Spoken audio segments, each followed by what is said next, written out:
வணக்கம். இன்னைக்கு என்ன செய்தியை பார்க்க போறோம்னு கேட்டீங்கன்னா, மறக்காம சப்ஸ்கிரைப் பண்ணிக்கங்க. கஷ்டப்பட்டு பேசுறேன். சப்ஸ்கிரைப் பண்ணாதவங்க சப்ஸ்கிரைப் பண்ணீங்கன்னா மகிழ்ச்சியா இருக்கும். சொன்னாலும் கோவிச்சுக்கிறீங்க. சரி, தேமுதிக என்டிஏ கூட்டணியில் டாக்டர் ராமதாசும் என்டிஏவில் மாறி போகும் அரசியல் களம், இவற்றை தாங்க இந்த வீடியோவில் நம்ம விரிவா பார்க்க போறோங்க. முதல்ல தேமுதிகவுடைய நிலைப்பாடு என்ன அப்படின்றத நான் சொல்லிடுறேங்க. கேப்டன் இருக்கிற வரைக்கும் பிரேமலதா விஜயகாந்த் அவர்கள் கூட்டணி முடிவை எடுப்பது கிடையாது. ஆனா கேப்டனை பொறுத்த வரைக்கும் ஒரு முறை முடிவு பண்ணிட்டாருன்னு வச்சுங்களேன், அவரு வேற எந்த பக்கமும் திரும்பி பார்க்க மாட்டார். ஸோ அவருடைய நிலைப்பாடு உறுதியாக இருந்தது. ஆனால் பிரேமலதா விஜயகாந்த் அவர்கள் கட்சியினுடைய பொறுப்பை ஏற்ற பிறகு அவங்களுடைய கூட்டணி நிலைப்பாடுல கொஞ்சம் பின்னோக்கி போய் பார்க்கணுங்க. அப்படி பின்னோக்கி போய் பார்க்கின்ற பொழுது உங்களுக்கு ஒன்று தெளிவாகும். நம்ம பிரேமலதா விஜயகாந்த் அவர்களுடைய கூட்டணி நிலைப்பாட்டை பொறுத்த வரைக்கும் முதல் சாய்ஸ் உங்களுக்கு திமுக தான். திமுக கிட்ட இரண்டாம் கட்ட தலைவரை விட்டு பேசுவாங்க.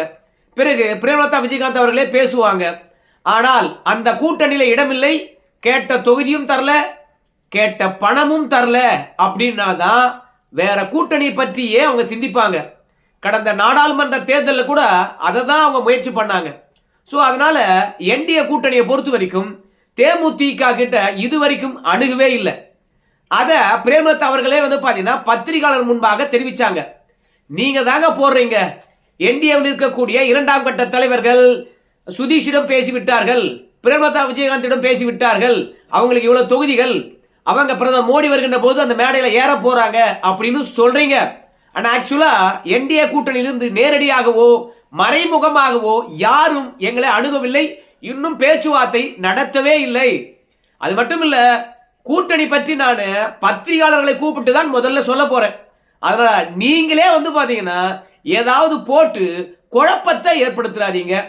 ஏன்னா உங்களுக்கு என்ன கற்பனையில தோன்றுதோ அதை அப்படியே செய்தியா போட்டு ஒட்டுமொத்தமாக தேர்தல் களத்தை குழப்பம் ஏற்படுத்தி விட்டுறீங்க அப்படின்னு பிரேமலதா விஜயகாந்த் அவர்கள் சொல்லுவாங்க.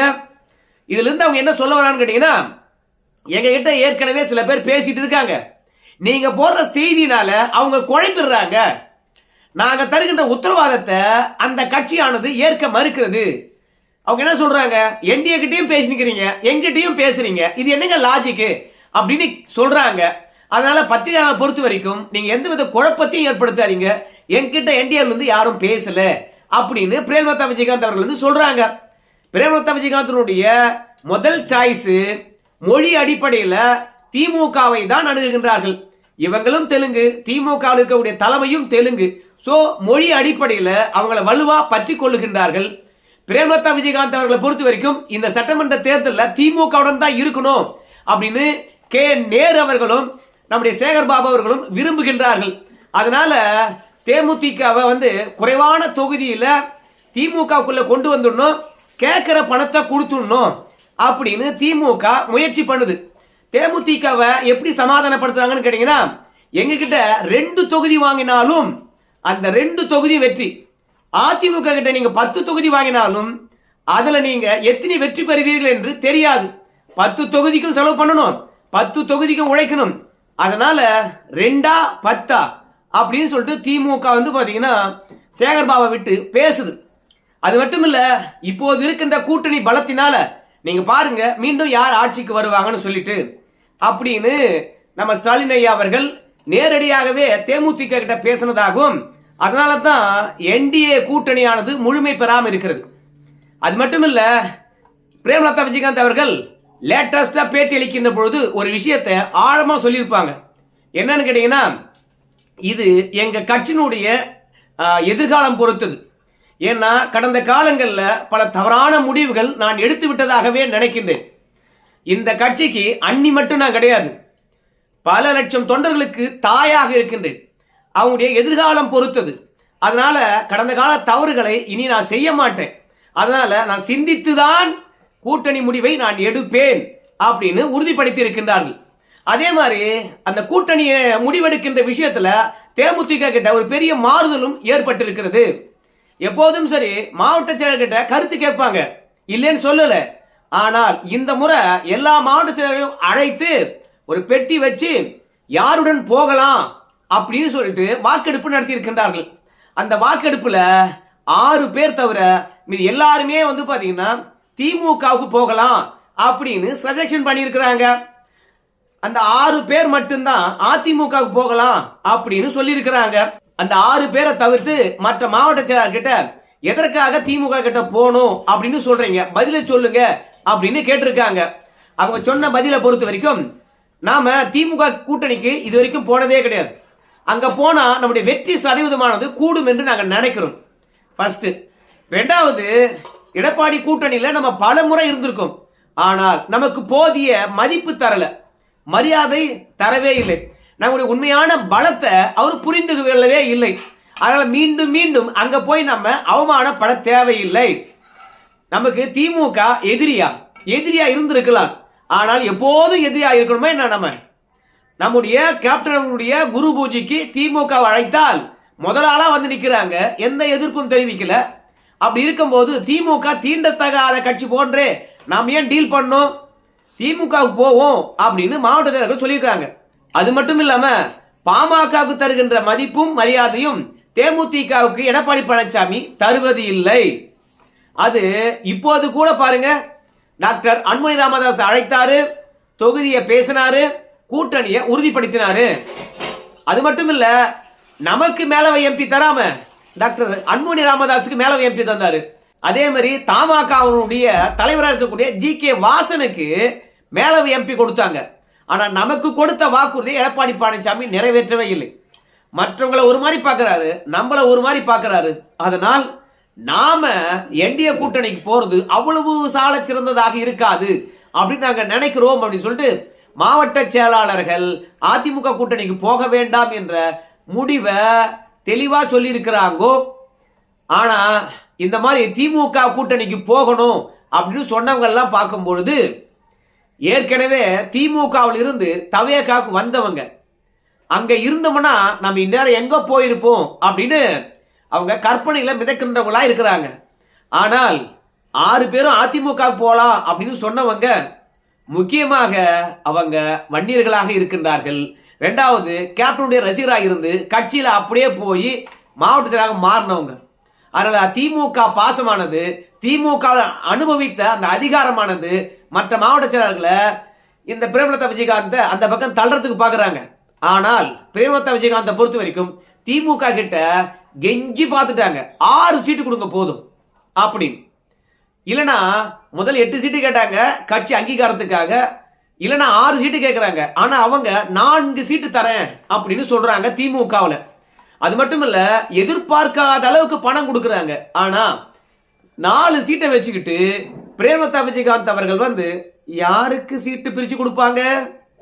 அதுவே வந்து பாத்தீங்கன்னா கட்சியில பெரிய பிளவை ஏற்படுத்தும். ஏன்னா 234 தொகுதியிலும் தேமுதிகவுடைய தொண்டர்கள் இருக்காங்க, நிர்வாகி இருக்கிறாங்க, மாவட்ட செயலாளர்களும் இருக்கிறாங்க. அப்படி இருக்கும்போது 4 தொகுதிக்கு கட்சி அடமானம் வச்சுட்டாங்களேன்றது அதுவே பெரிய பிளவா இருக்கும். அதனால 4 தொகுதியா எப்படி அப்படின்றதால நம்ம என்டிஏ கூட்டணியை நிறுத்தி வைத்து விட்டு நம்ம திமுக கூட்டணி கிட்ட டீலிங் பேசிட்டு இருக்கிறாங்க பிரேமலதா விஜயகாந்த் அவர்கள். அவங்க எப்போதுமே சரி, கூட்டணி முடிவானது எல்லா கட்சியும் ஏதாவது ஒரு கூட்டணி போய் ஒன்னா சேர்ந்து முடிவு வந்துடும். எந்தெந்த தொகுதிகள் என்ற பெயர் கூட அறிவிச்சிருவாங்க. ஆனா கடைசியில தான் தேமுதிகானது கூட்டணியை உறுதிப்படுத்தும். எப்போதுமே சரி பேராசை கொண்டவங்களா இருக்கிறாங்க தேமுதிக இருக்கக்கூடிய பிரேமலதா விஜயகாந்த். ஏன் தெரியுமா? தகுதியை மீறி ஆசைப்படுகின்றார்கள். ரெண்டாவது, நம்பிக்கையற்ற தலைவரா இருக்கிறாங்க. ஒரே தருணத்துல 3 பேர் இடத்துல கூட்டணி பேசுறாங்க. அதாவது ஒரே தருணத்துல ஒரு கட்சி இடத்துல பல கட்சிகள் அப்ரோச் பண்றது வேற விதம். இப்போ விஜய் அவர்களும் போய் தேமுதிக அழைக்கலாம், அதிமுகவும் போய் அழைக்கலாம், திமுகவும் போய் அழைக்கலாம். ஆனால் இருக்கிற தேமுதிக பொறுத்த வரைக்கும் என்னுடைய தேர்தல் எதிரி இவங்க தான். மக்களுக்கு நல்லது செஞ்சாங்களா கெட்டது செஞ்சாங்களா என்று பார்க்கும்போது அடுத்த தேர்தலில் இவங்கள தான் வீழ்த்தணும் என்று கொள்கை அடிப்படையில் ஒரு முடிவெடுத்து யாரு அணுகினாலும் அவங்க கட்சியுடைய எதிர்காலத்தை கருத்தில் கொண்டு, மக்களுடைய எதிர்காலத்தை கருத்தில் கொண்டு, நான் இவங்க கிட்ட தாங்க பேச போறேன், ஆனால் உங்களுடைய ஆஃபர் என்ன அப்படின்னு கேட்டுட்டு அந்த பேச்சுவார்த்தைகளை முடிச்சுக்குவானோ. அவங்க அணுகுனா கூட முடிச்சுக்கணும். அப்புறம் நாம தேர்தலை யார் கூட சந்திக்க போறோமோ அவங்க கிட்ட மட்டும்தான் பேச்சுவார்த்தை நடத்தணும். எத்தனை தொகுதி, எந்த தொகுதி என்பதெல்லாம் அந்த கட்சி கிட்ட மட்டும்தான் பேச்சுவார்த்தை நடத்தணும். ஆனா பிரேமலதா விஜயகாந்த் அப்படி கிடையாது. ஒரு பொண்ணு 3 பசங்களுடன் வந்து பாத்தீங்கன்னா லவ் ப்ரப்போஸ் பண்ணா எப்படி இருக்கும், எப்படி பொருந்தாத கூட்டம் இருக்கு. அதே மாதிரி தான் நம்ம பிரேமலதா விஜயகாந்துடைய செயல்பாடுகளும் அப்படி இருக்குது. அதனால தான் என்டிஏவிலிருந்து யாருமே போய் அங்க வந்து ஏமா வரையா போறியான்னு சொல்லிட்டு பேசவே இல்லை. வந்தா அவங்களுக்கு லாபம், வரலன்னா என்டிஏவுக்கு நஷ்டம் இல்லை. அதனால தேமுதிக பொறுத்த வரைக்கும் என்டிஏ கூட்டணியில் வருவதற்கான வாய்ப்புகள் குறைவுதான் என்பதில் மாற்று கருத்தே கிடையாது. ஏன்னா மோடி வருகின்ற போது மேடையில் எல்லாரையும் ஏற்றிடணும் அப்படின்றது கூட்டணி பேசணுடைய ஆசையா இருந்தது. ஆனா என்டிஏ பற்றியும் தெரியும், மோடி பற்றியும் தெரியும், எடப்பாடி பற்றியும் தெரியும். எல்லாம் தெரிஞ்சும் வந்து பாத்தீங்கன்னா பிரேமலதா விஜயகாந்த் அவர்கள் திமுகவுக்கு போகணும்னு முடிவெடுத்தாங்க பாருங்க. அது தவறான ஒரு கணக்கு. இப்போ திமுகவும் தேமுதிக கிட்ட பேசுது, அதிமுகவும் எதிர்பார்க்குது. அவங்களுடைய பேர வலிமை அப்போ அதிகரிச்சிருக்குமே அப்படின்னு சொல்லுவீங்க. ஆனால் திமுகவுக்கும் தெரியும், அதிமுகவுக்கும் தெரியும் தேமுதிகவுடைய விலை என்னன்றது. அதனால அந்த லிமிட்டேஷனை திமுகவும் தாண்டாது, அதிமுகவும் தாண்டாது. அதனால எத்தனை முறை குட்டிக்கரணம் அடிச்சாலும் அதிமுக திமுக பேசிக்கிட்டு இருப்பாங்க.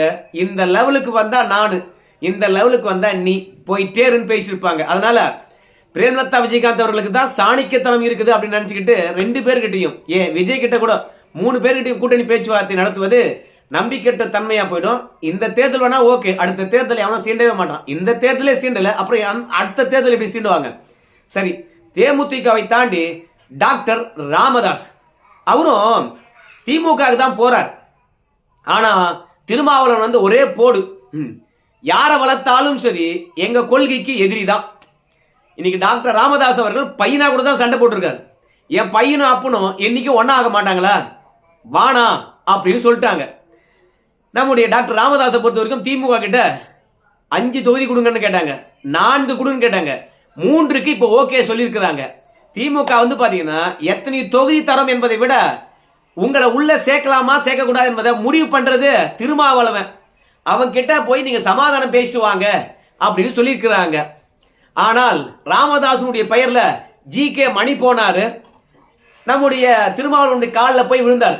காலில் விழுந்தாருன்னா கெஞ்சினார்னு சொல்ல வரேன். ஆனா அங்க போய் என்ன பேசுறாரு கேட்டீங்கன்னா, திருமாவளவன் அவர்களே நீங்க எங்களுக்கு எதிரி, ஆனா அன்புமணி கூடவே இருந்து துரோகி, கூடவே இருந்த துரோகி. அதனால எதிரி கிட்ட கூட நாங்க காலில் விழுந்துருவோம், ஆனா துரோகியை ஒழிச்சே தீரணும். நாங்க திமுக கூட்டணிக்கு வர்றதுக்கு நீங்க எதிர்ப்பு தெரிவிக்க கூடாது அப்படின்னு வந்து ஜி.கே. மணி அங்க போய் கெஞ்ச, பார்க்கலாம் போங்க அப்படின்னு சொல்லிட்டார். இல்ல உறுதியா சொல்லுங்க அப்படின்னு சொல்லி கேட்டாங்க. திருமாவளவன் வந்து அதிகமா பேசல. பிறகு பாமகவில் இருந்த அருள் எம்எல்ஏ அவரு நேரா போய் நெடுஞ்சான் கிடைக்காக காலிலே விழுந்துட்டு தான் சொல்றாங்க, அண்ணே நீங்க தானே காப்பாத்தணும், நாங்க அன்புமணி கிட்ட தோத்துறக்கூடாதுனே, நாங்க திமுக வரனே, உங்களால எங்களுக்கு என்னென்ன பிரச்சனை, இல்ல எங்களால உங்களுக்கு என்னென்ன பிரச்சனை, கடந்த கால கசப்புகள் அப்படியே நினைக்கிறீங்களாண்ணா, நானும் நீயும் வந்து பாத்தீங்கன்னா எப்படியெல்லாம் வந்து பயணப்பட்டோம் அப்படின்னு போய் திருமாவளவன் கிட்ட கெஞ்சிருக்கின்றார். திருமாவளவன் வந்து பாத்தீங்கன்னா எந்த விதமான பதிலும் சொல்லவே இல்லை. பாமகவில் எம்எல்ஏ இருந்த அருளுக்கும் வந்து பாத்தீங்கன்னா பெருத்த ஏமாற்றம். ஜி.கே. மணியும் பாமக அருளும் போய் டாக்டர் ராமதாஸ் கிட்ட சொல்லியிருக்கிறாங்க, எவ்வளவோ கெஞ்சி பார்த்தோம், நம்முடைய திருமாவளவன் அவர்கள் வந்து இறங்கியே வரல, என்ன பண்றது அப்படின்னு வந்து சொல்லியிருக்கிறாங்க. 87 வயதான டாக்டர் ராமதாஸ் அவருடைய மனநிலை எப்படி இருக்கும்? வயதானாவே தன்னம்பிக்கை குறையும், ரொம்பவே சோர்ந்து விட்டாராம். பிள்ளைகிட்ட வீம்பு பண்ணிட்டோமோ அப்படின்ற ஒரு எண்ணமும் இருக்கிறதா. அன்புமணிக்கு மாம்பழமும் போயிடுச்சு. ஏன்னா இன்னைக்கு நடக்கக்கூடிய நம்ம மோடி அவர்களுடைய பொதுக்கூட்ட மேடையில் பார்க்கலாம், மாம்பழம் இடம் பெற்றிருக்கும். அதனால அன்புமணிக்கு மாம்பழமும் போச்சு, எல்லாமும் போச்சு, என்ன பண்றதுன்னு யோசிக்கிறாராம். உடனே ஸ்டாலின் அவர்களுக்கு போன் போட்டாராம். அப்படி போன் போடுகின்ற பொழுது கூட்டணிக்குள்ள அப்படின்னு கேட்ட உடனே வந்து, நீங்க இன்றையிலிருந்து திருமாவளவனை பற்றி என்ன பேசுறீங்க, திருமாவளவன் கிட்ட எப்படி நடந்துக்கிறீங்க, அதை பொறுத்து மட்டும்தான் கூட்டணிக்குள்ள, இல்லனா இல்ல அப்படின்னு தீர்த்தே சொல்லிட்டாராம் நம்முடைய ஸ்டாலின் ஐயா. ஏன்னா ஸ்டாலின் ஐயா அவர்களுக்கு கடந்த கால கசப்புகள் கூட நினைவில் இருப்பதா சொல்றாங்களாம்.